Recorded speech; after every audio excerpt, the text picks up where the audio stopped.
Hello, সবাই কেমন আছো? আজকে অনেক দিন পরে কিছুক্ষণ তোমাদের সাথে শেয়ার করবো। এমন একটা কথা বলবো যে সবাই শুনলে অবাক হয়ে যাবে, যে কতটা মানে একটা জানোয়ার লোক বাড়িতে থাকে, সেই বাড়িতে আমি বাস করি। যে বাবা ছেলে মারপিট করতে করতে যে মানে ধুতি খুলে গেল বাবার, মানে আমার শ্বশুরমশাই। আর ওই যে জানোয়ারটার নাম নিতেও ঘৃণা লাগে, এই আশিস বিশ্বাস, হ্যাঁ ডাক নাম নান্টু বিশ্বাস। ও মানে এত বাজেভাবে আমাকে অত্যাচার করে। দাদা মরে গেছে, তার কোনো হুঁশ নেই। ও আমাকে এখন বিয়ে করবে, সংসার করবে আমার সাথে। ও খাওয়াতে পারবে আমাকে, মানে আমি ওকে খাওয়াবো। যেটা বিয়ে যে করেছিল, যাকে বিয়ে, সেও তো কপালে লাথি মেরে চলে গেল। আবার একজনকে বিয়ে করে বসে আছে সে। নিজের বউকেও বসার ক্ষমতা নেই। এমন একটা জানোয়ার বাড়িতে থাকে, মানে কি বলবো। অনেক আশা নিয়ে ভিডিও বানাচ্ছিলাম যে সব কিছুই ভালো মন্দ তোমাদের সাথে শেয়ার করবো, কিন্তু মনের অবস্থা এতটাই খারাপ যে পারি না, হয় না, হয়ে ওঠে না। আর মনের অবস্থা এমনিও ভালো নয়, কারণ একটা নিজের দাদা মারা গেছে। তার কোনো মানে মানুষের আত্মা থাকলে তো, মানুষের মানে মন বলে কিছু থাকলে তবে তো সে মানুষ। ও দেখতেই মানুষ, ওর ভিতরে কোনো মানুষের আত্মাও নেই, মনও নেই। আর আজকে দাদাটা মরে গেল, যে দুটো দাদা মরে গেল, হ্যাঁ, যে আমার যমজ দুটো দাদা মরে গেল, সেটা মানুষে ভাবে। 6 মাস না হতে ও আমাকে বিয়ে করার জন্য প্রস্তুত। ও গাঁজা খাবে, মদ খাবে, জুয়া খাবে, মানে আমি টাকা দেব। এত বড় জানোয়ার ছেলে।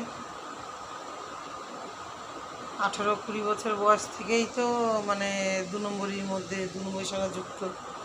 তাই শ্বশুর দা নিয়ে তাড়া করেছিল যে তুই এই বাড়িতে ঢুকবি না, যেখানে খুশি যেয়ে থাকবি থাক। তারপরে তো ঢুকেছিল বাড়িতে, দা নিয়ে এমন কাটারি নিয়ে তাড়া করেছে যে বাড়ি থেকে বেরিয়েই, মানে গেটের মেন গেটে থেকে বাড়িতে, মানে বাড়ির যে মেন গেট, ওটা খুলে বেরোলেই তো রাস্তা, রাস্তা থেকে কিছুটা এগোলেই মেন রাস্তা। একবারে এত মানে এমন দৌড় মেরেছে যে কাটারি নিয়ে। আর তার আগে আবার ওই পাঠাটা দৌড় মেরেছে, দিয়ে তো ব্যাস লুঙ্গি খুলে গেছে। আর বাবারও ধুতি খুলে গেছে, মানে বাপ ছেলে পুরো মারপিট করতে করতে উলঙ্গ ল্যাংটা হয়ে গেছে। মারা যাওয়ার পরে তারপরে ও মানে আর কি 5 পা দেখছে, এখন ঢুকে মানে আর কি আমার সাথে ঝামেলা করে। বাবা থাকতে তো আসতে সাহস পায়নি।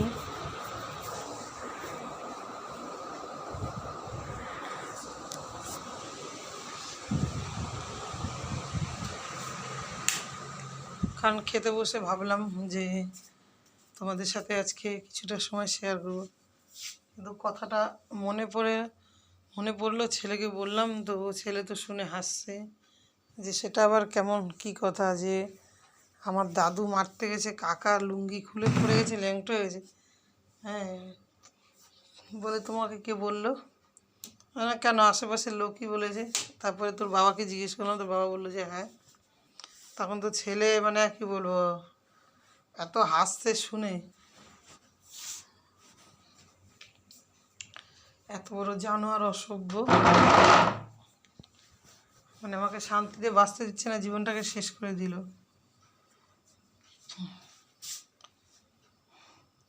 এখন